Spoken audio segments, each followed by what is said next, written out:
good coaches understand that we all need good coaching. Your conscious awareness that we are, sentient human beings and we do have choice. So that's the advantage of a coach or consultant coming in. They can see those things. Awareness is this beautiful, peaceful, loving undercurrent. You should help people tell their stories. That real human connection has never been any more important. The work is ongoing.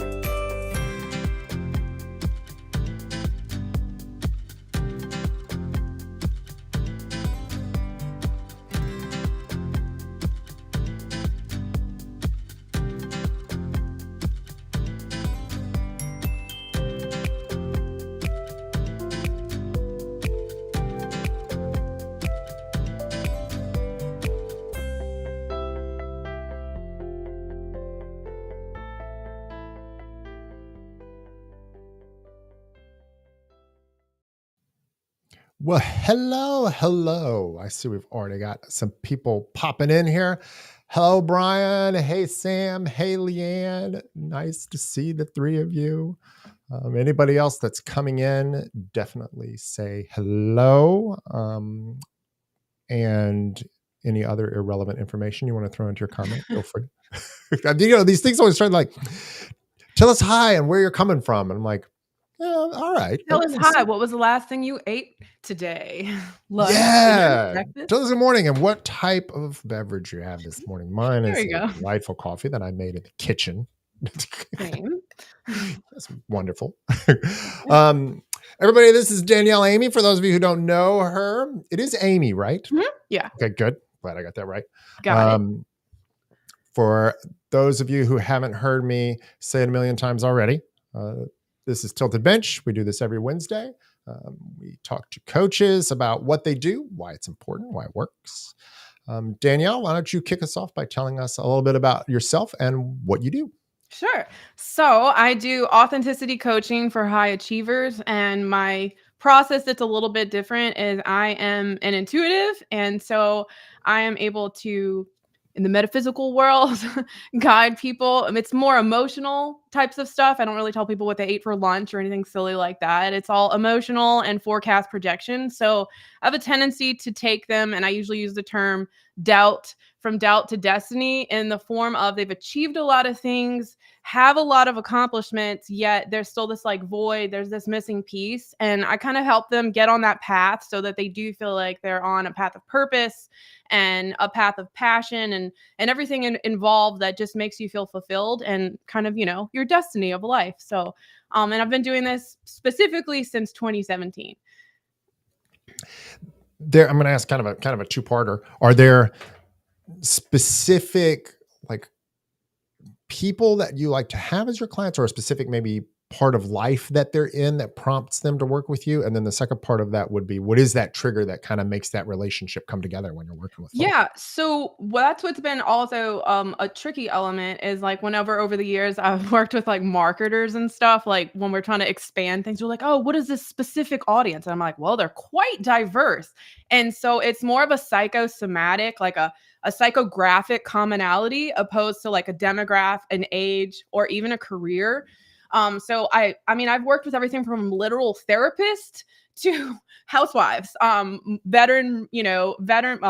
veterans and stuff, whole array of people, but they're usually, the commonality that they have is they've checked a lot of boxes in life, whether it be the housewife path of getting married, having kids, being financially comfortable, or those that have done the milestones, have the things, but then it's they usually have had some type of traumatic background. Not necessarily, that's a generalized topic too. There's usually some pains and some suffering that has accounted for either being suicidal, depressive, countless years of therapy. And many of them get really frustrated with therapists in general. Not that they're not good, but it's they feel like they plateau. And usually naturally the universe, God, has started to make them question things, or certain things are showing up in their lives that they're like, oh, this is peculiar, this is different. And so usually they're coming to me after they've exhausted all efforts in so many ways of they're kind of getting skeptical, they're kind of getting cynical of finding a coach, finding a mentor, finding a therapist. And they're just I don't know if I believe in what you do because it seems kind of weird and different, but at the same time, like maybe you're my missing piece. And usually that's the outcome we find is that I am, because I have the ability to carry the depth of them feeling heard as a person internally because of my spiritual gifts, but at the same time I'm really down to earth, practical, relatable, and like kind of logical. So it's a nice little marriage together to give them the outcome that they desire. There, Paul, glad you popped in. Chantal, nice to see you. Nadine, what's up? Oh, hey, Nadine. So, Danielle, I have to tell you, there is this beautiful piece of kind of kismet that is happening in my life this morning. I recently picked up the book Coactive Coaching. It's a lot of coaches consider it like the coaching Bible. It's this very helpful book about coaching and what it is and why it works, right? The kind of stuff that I talk about on the show. And I just got to this section today where they're talking about intuition. And the fact that intuition is a thing that a lot of people are uncomfortable with. They hear that word and they're like, intuition, what does that mean? Like, I need to give me an Excel spreadsheet that tells me what the data points are. Like, I need to know what this is, why it works. I need the metaphysics spelled out. You know, I want to be able to see it. I want it in textbook format. Intuition doesn't work like that. And the authors suggested another way to talk about it might be to talk about instinct, because people can be a little bit more comfortable with that. Yeah. And so I'm reading that and I'm thinking, oh, and I'm going to talk to Danielle about this, and I know she's going to have stuff to say about it. So when you're working with people and they do have that moment that you're talking about, or that like kind of mindset of, I don't know how I feel about that. Like, is there language that you find helpful to get people into that mindset of being open to the intuition, the instinct that kind of flows through all of this? Yeah. So one thing that I do differently, so although I'm kind of labeled in the spiritual industry or the like metaphysical type of thing, I actually do away with a lot of the labeling and a lot of the follow, like this is like, 10 steps to your intuition. I'm usually a lot more basic than that. And I find by doing that, I'm able to meet people where they are. And not that I see people as like a kindergartner, but I treat it on a level of the innocence, just like a child that doesn't know anything yet. And you don't expect to talk to them with all these big words and all these big things. You sort of like ease them into it. So for example, all my clients, even when we're not using the word intuition, I get them to start, I call it trusting your true self, trusting your inner guidance system, trusting your inner light, the gut notion or your instinct. Okay. So we'll use that in certain circumstances, and I get them to have a clear yes and a clear no. And that is intuition, because intuition or instinct is very simple. It's very quick. It doesn't come with like a, yeah, but watch out. Da, da, da, da, da, da, da, da, da. It doesn't come with worry. It doesn't come with all these things. It's very simple and concise. Even if it's telling you no, like do not turn to go, do not do that, even though you're wanting to. And then you're like, well, I think I'm gonna do it anyway. And then you're like, totally should have turned. Okay. So it's letting us know, like it's there all the time. And I think I joke and I say it's just because I do everything against society, really. It's kind of what I started to notice. And it wasn't to be a rebel or fight. It's really how I was able to find life inside of myself, because I struggled greatly in this lifetime. For most of my 37 years I was here, about like 30 of them was, or 28 of them was pretty difficult for me. And I knew I was different from everyone. And I, excuse me, couldn't quite understand why I wasn't able to like feel like everybody else. I always felt like I was in another category. And until I started to just embrace that, I question things that most people don't question. I embrace things that most people didn't embrace. And when I started to just allow myself to do that, I realized like intuition is totally a premise in a sense, besides our five senses that is inside of us. But as a society, we're not taught that. We're not taught that is a sense. Because at no point when you're a child is somebody like, okay, when you put that strawberry in your mouth, it's going to have a flavor now. The most we'll do with kids is like, oh, this is sour, or this is sweet. Or if they're like, oh, what is that? And I'm like, oh, that's because it's sour. You know what I mean? Or at no point, oh, you're using your eyeballs to go watch that bird. That's we don't really do that. We just assume that it's a part of our life if we were born and, haven't had those senses taken from us. Well, intuition in a way has been walled from us mentally. It's just a mental barrier and a mental wall, because when our thoughts get redundant and get in front of us, that's what blocks the inner clarity from inside of us. But it's always there and it's inside of us as children. It's just that as we depend on our parents, our schooling, our communities, it starts to like be non-existent. So we dismiss our own notion of what we actually feel because, well, everybody's pretty much telling that that's not true and that's not real or that's not practical. So you just throw that thing down. Sam's got goosebumps, so you must be doing something right.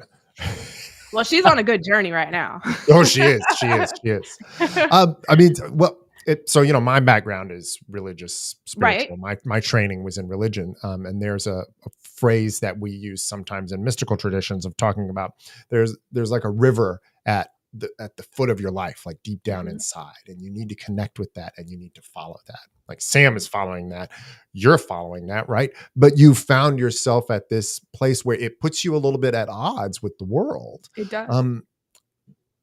What do you think about doubt and the relationship between the world and kind of the wool that the world pulls over our eyes and where that doubt comes from? Well, I will definitely say, because I'm a bit more, I'm not in the everything is wonderful and magic and the universe is love. The universe is love and the world is magic, but the reality is we're also human in it. And so sometimes we do fear what people feel.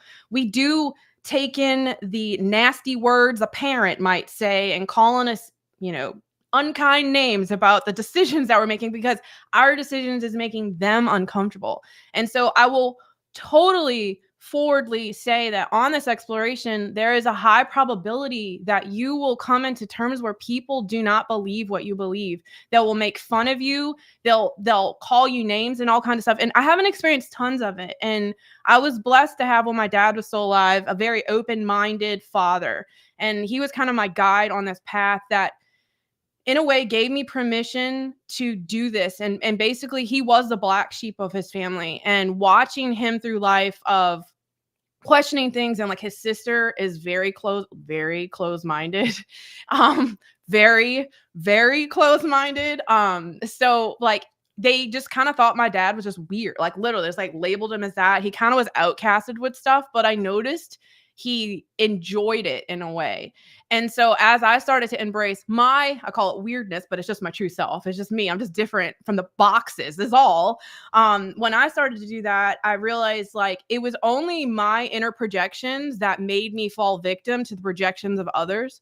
So that's why I find this spiritual path, this mystic path, whatever you want to label it, really is the definement of how you feel about yourself. The more in tune you are with your true self and really the genuinity of you, not the labels of projections from others and not the assumptions of what we need to be. When we really embody our essence, we have this resilience and this strength that when we do come against opposition, we're not even judging it. Like I don't get angry at people that judge me. I'm just like, I genuinely wish them the best. I wish them happiness. I hope that they're not hurting and suffering inside, that they must inflict judgment upon other people. And so I genuinely have found that what I teach people to do, opposed to learning a path of something to do, is more of learning the path of being neutral and learning the path of observation. So there's no good and there's no bad. There's no they should and you would. It's just here we are humaning. We all have these different perspectives, but the most important element is, how do you feel? How do you genuinely feel? Not trick yourself into feeling. How do you feel? And it's like, well, I feel when I do the path of my mom or the path that career-based I've been on, like I feel like I'm drowning. And I'm like, that is your true self, your soul, God saying, hey, you don't have to go this way anymore. You don't have to suffer in this life. Like you don't have to suffer. We choose suffering because we think we have to, because generationally it's been taught or lived to some extent, but it's a belief system, and we have the capabilities through free will to change that. And that can be a lot to take in when you think you're a nobody and a nothing and you have no power and control over your life. Because I definitely went through that of like, who am I to control my life? Who am I to decide these things? Like, I'm just nothing, I'm lucky to be alive anymore. And I don't know, it had to accept, you have to realize like how powerful you are, and you being the best version of yourself makes you an amazing leader, amazing father, amazing mother, amazing sister. Like that's your best self because you've put your oxygen mask on first. You're learning to love yourself so much that the intuition comes naturally. You don't have to be taught it. Your path comes naturally because the universe brings it to you and brings you books to read or things to do. And it's the synchronicity and the magic of life. Yeah. Great comments rolling in down here, Danielle. I know it's probably hard to read while you're in the middle of I'm trying to dropping not all get of this distracted because if I read, I will stop mid-sentence, never finish, and go, No, you "Ooh." did great. You did great. Like you kept us going down that path, and it was a good path. And I mean, I love seeing this, where Brian's talking about the importance of, we do hear those voices, but we get to choose what we do with that. And a lot of that Correct. doubt gets tied up in becoming attached to the voices instead of staying true to who you are, where you're supposed Correct. to be. And Nadine and Chantal have both been commenting on that too. I'm reminded of the book, The Four Agreements. I don't know if any of I've y'all read have read that. it. Oh, I love that book.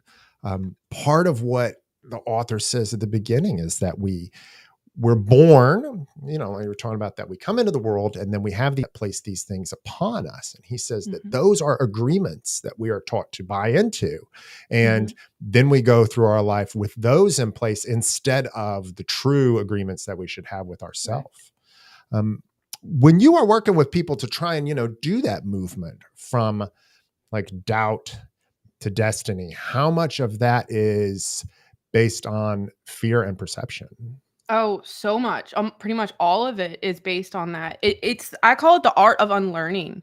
And if anything, there's a weird place. I use the word weird because I don't know what to call it. There's these places that you enter into through this process of metamorphosis, of transitioning inside of yourself. You're not coming into something, you're unlayering what's already inside of you. So like you're saying, how I joke about it and I make light and levity to all this is, let's say before we get here, there's a clipboard and like, Danielle, all right, goal 1, this, 2, 3, and 4. And you're going to believe this stuff for a good majority of the first chapter of your life. And you're going to hate it. You're going to hate it. But let's say we're on the School of Earth. Well, this is the University of Earth. And I'm here to get my master's degree in depression or overcoming depression, right? Or realizing depression doesn't even have to be, it's a falsity. It's an attachment to a falsity that doesn't have to be present. It's attaching to illusionary elements that's not actually part of this experience. But that's the game. You're in this game to realize you've been bamboozled with all these little mysterious things that's labeled as fear, labeled as worry, labeled as this, be spooked by your own shadow.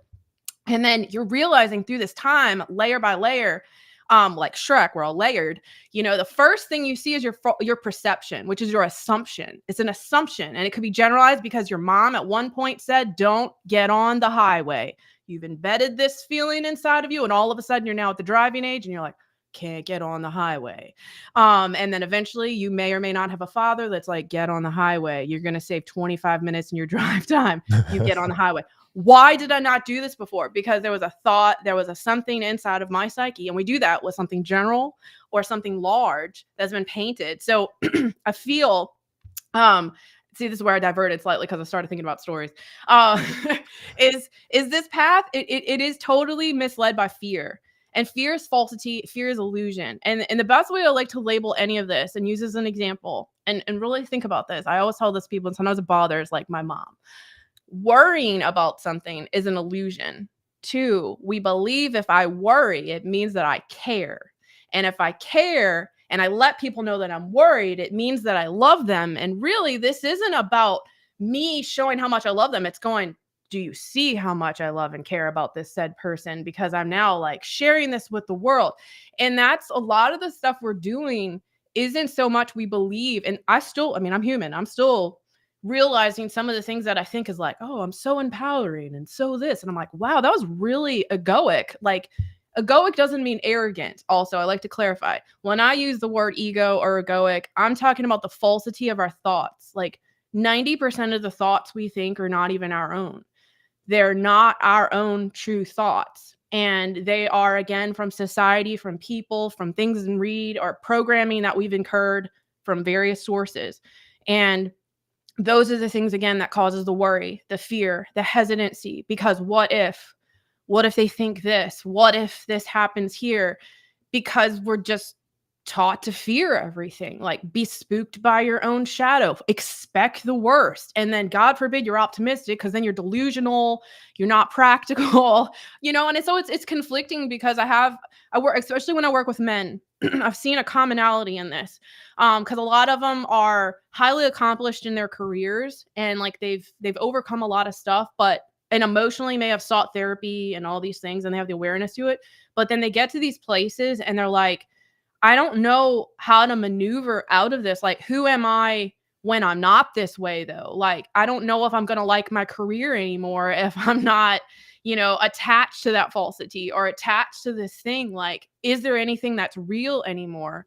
And I think that's when it gets scary. And what I was trying to get on before is we have these pockets where it can be disheartening, because it makes it feel like everything you've experienced from the time the clipboard came in has been a lie. And that makes you go, what's the point of all of this stuff? But if you get yourself to get over that hump, because it's a hump, it's like that one course that sucks in college. It doesn't seem like you're going to pass it. It's like, why is this part of the curriculum? But once you get through that thing, it's kind of clear sailing. Once you get past that hard class, it's clear sailing. Well, that's sort of how this is. I say, like, life's like a mountain, and the struggle, the challenge, the misleading, the sometimes what have I been living? And you get to this top. It's like, what has my life been? Has this all been a lie? You might realize you have a narcissistic parent, an abusive parent, all these things you've normalized in your life. And you get to the top of the mountain. And the reason why it feels like you're failing is because you are going down. You're not going down because you're failing. You're actually rising up, going back into the roots of yourself. But this time, as you go down layer by layer, you're like removing all this stuff that has been telling you who to be, how to feel, how to act, what to do, when to do it. And you just really, like, everything starts to naturally come in. If you're meant to have spiritual gifts, they show. If you're going to be highly intuitive, it will be there. Otherwise, like, all of this stuff falls into place. You know when to keep a boundary, you know when to push somebody away, and you're unapologetic with it, not being mean. You're just like, this is me. I don't need you anymore. You've created this dependency upon me. You've created this projection within me. And I've realized, like, I can't have you in my life, but I forgive you. I love you. I accept you as you are, but you're no longer present. And we sort of do that with jobs. We do that with relationships. We do that with personalities. And it feels like grief. And so that's a lot of this process as you go through it isn't always a rainbow skippy mountain if you're really doing it, because you can feel like a failure. And I made a post about this yesterday, is surrendering to where you are. And a lot of the men that I work with don't like that word. They do not like when I bring in surrender, because and it's been predominantly my male client base that's like, yeah, but that makes me feel like I'm a failure and I've, effed up my whole life. And I'm just like, you're just beginning. Like, you've been in a training grounds this whole time. You didn't mess up anything. You didn't fail. You've been in like this learning period to execute your life oh so well and oh so beautifully. Like, you never could envision in your mind right now, because your mind only knows what it knows. And we're about to take it on an epic adventure. And when they get into that place, like, they see the world so differently. You got new eyes, new ears, and a new, like, words that you speak in the world, and you're a different person. Went on a tangent for that one. No, that's a good one. Yeah, no, I mean, this makes me think so much of the, like, late career or mid career shifts that people go through sometimes when, you've had, especially when you talk about this top of the mountain idea, right? When we're young, we get this idea that, right, you need to go to school, whatever that looks like, right? You need to learn, you need to go get a job, you need to be trained, you need to have a career that takes you to whatever this point up here is. Nobody tells you what happens after you get to that point. So you chase this and chase this and chase this, and now you're there and you've done whatever, mom, dad, your high school advisor told you to do. But you look on the other side of the mountain and there's nothing there. It's like, it's another good, like, fun metaphor. If you guys know this kid's book, Harold and the Purple Crayon. It's this kid with a purple crayon, right? And he's drawing these things. And as he's drawing them, he's interacting with whatever he's drawing, where there's a point where he's trying to find his way home and he can't see. So he decides he'll draw a mountain. And with the crayon, he's drawing a mountain, and it's going up, up, up. And he's climbing it as he goes. And he gets to the top and he stops drawing and he goes to look over. Well, he hasn't drawn the other side of the mountain, so he falls just kind of into space. Wow. That makes me think of like what you're describing, this moment where you've reached the top of the mountain, but you have no idea what's over there and you haven't created anything yet. It's the unknown. Yeah. So you start falling into the unknown. And is there, when you're working with folks, is there a sense in which now you have to either create or find whatever that destiny is? Yeah. So I only because of my gifts, I have the ability to forecast paths. And so I don't mean like I'm the tell all, like, know everything somebody's going to do. It's more of when you get to this stage, some people have a like literal destined path. I've seen it. Not everybody does, like to where I have a client. She started off working only in a hospital, now has her own practice. I mean, it just was. Well, I told her before she even had the idea that she was going to have a business and that she was in this transition. It was all mental in her marriage and all this stuff. And I was like, by the way, I think this might be the first time ever in my life I feel like I'm so wrong. I was like, but I think starting in this, like next year, you're going to start having this business. And this was a couple years ago. And she's like, is it my husband? I was like, I don't know. Lo and behold, 6 months after I gave her the read, because it's a forecast 12 months in advance, she, no kidding, do a series of events in life, started to have these things unfold and these things unhappen. And now she is on her 3rd year of business and has tripled her income that she once made at the hospital. So sometimes I can forecast that. That is her destined path. Nothing gets in the way financially for her or her business.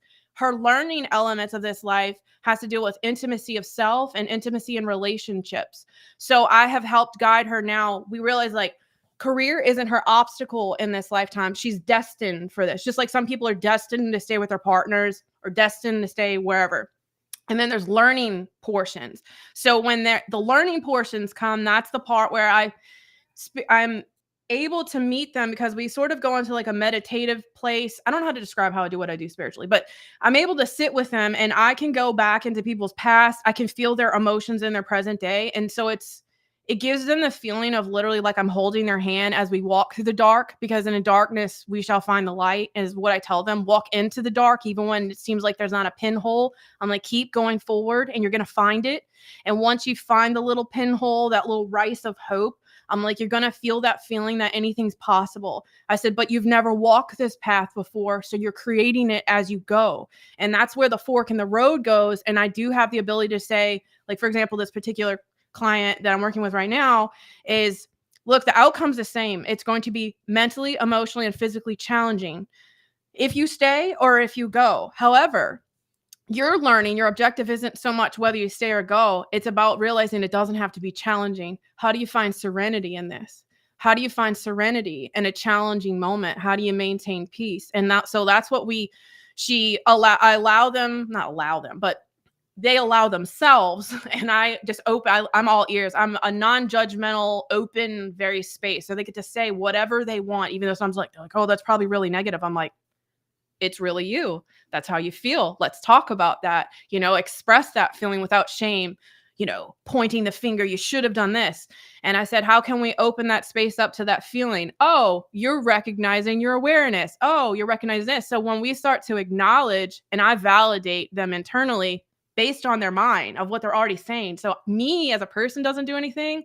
I reflect back their own self, and I notice the progression of somebody's path is tenfold when it comes from their own thoughts, but they come out of my mouth. It's sort of like we won't always listen to our own advice, or if our partner's really close to us, and my husband's named Nathan, he'll be like, I told you that like 7 times. I'm like, yeah, but it sounded really different when she said it or he said it. He's like, I've been telling you forever. I'm like, yeah, but maybe you're a little harsh. Maybe you didn't meet me with empathy, So what I'm getting at is sometimes just because they know the answer, because we all know our answer, we could write it down. 45 other people could tell us to our face until the one voice, the one echo, the one reflection comes to us when it's time. We can't hear and we can't receive until it's time. And when it is time, oh, it's time. And it's a very euphoric moment. And I think that's what a lot of people talk about in a space of stuff being so instant or euphoric and magical and life so this. But I then remind them yet again, life is not linear. You may not constantly feel this feeling every single day as a 10. This is a moment. Embrace it and go back into neutrality. Don't have the expectation of bad or exciting. Just be. Just be. Here we are. What does today bring me? Oh, I dropped my coffee. I got a flat tire. So today's the day of challenges, and how do I maintain composure in this without suppressing? Right. To feel the feeling without attaching to it, you know? I'm going to tell you, everybody, Danielle and I called this in the pre-live. Like, the time has flown Oh, I had a super fast. No. I'm looking at the clock and I'm like, man, I knew this was going to go fast, and indeed it did. But that's good, because I like it when these things leave us with more to think about, more to come back to. And Paul, like, I saw your question over there in the comments. I mean, there's lots of stuff to still hit on, so maybe we'll be able to come back to it at other times or in the comments after the live. Danielle, tell us real quick, what's the best way for people to get in touch with you? Well, if you guys are on LinkedIn, you can go to LinkedIn and I have a couple links for you. Or you could go directly to DanielleAime.com, DanielleAime.com. I have a free 10-step guide to your path of authenticity. I also have tons of free content on YouTube. At some point, I'll be putting out another podcast. But I'm always active on LinkedIn. I have lots of golden nuggets I try to put out there. And I do also offer, if you go to my website and LinkedIn, a free 30-minute call. If anybody wants to just like pick my brain or find out the weird stuff that I do, feel free. Feel free to book one. Awesome. And then the last thing that we'll do is I'm going to let you, sorry, everybody, I'm going to shut the chat overlay down. I'm going to let Danielle have the screen and give us kind of a last thought you want us to hang on to, and then I'll come back in and we'll sign off. Okay. If I had to leave you with anything, would be whether it's me talking, somebody else talking, a book you read, something your parent has told you for 45 years. Question every thought, not out of skepticism, but out of the possibility that there may be another path that just hasn't been presented to you, and realize that you could be such a unique being, that you're so incredibly you, that you get to write your own destiny. You get to write and walk a path that's never been created before. So of course, no, you're not going to find it around you. So don't hesitate to be you. Don't hesitate the fact that it's going to look different than other people. If anything, use that as a reassuring fact that you are most definitely being you, especially when you feel most sound, most happy, and most fulfilled with yourself. Just quiet the noise around you, especially inside your head. Good stuff. Everybody, take that with you. As always, I will take it with me too. Thanks, Danielle. Thank you for being with us. I appreciate you, Danielle. I really liked it. Yeah. Yeah, me too. Everybody in the comments, appreciate you being here. Sam, Paul, Brian, Trevor, Nadine, Leanne, Chantal. I usually don't do this because I'm like, who am I forgetting? There's always somebody I forget. But well, I anyway. Slaughter names is why I don't do it. I will. That can be a wise choice sometimes. I'm good at certain things, but not that. Anyway, everybody, you are great. Thank you. Have a wonderful Wednesday. And we'll see you next time. Adios.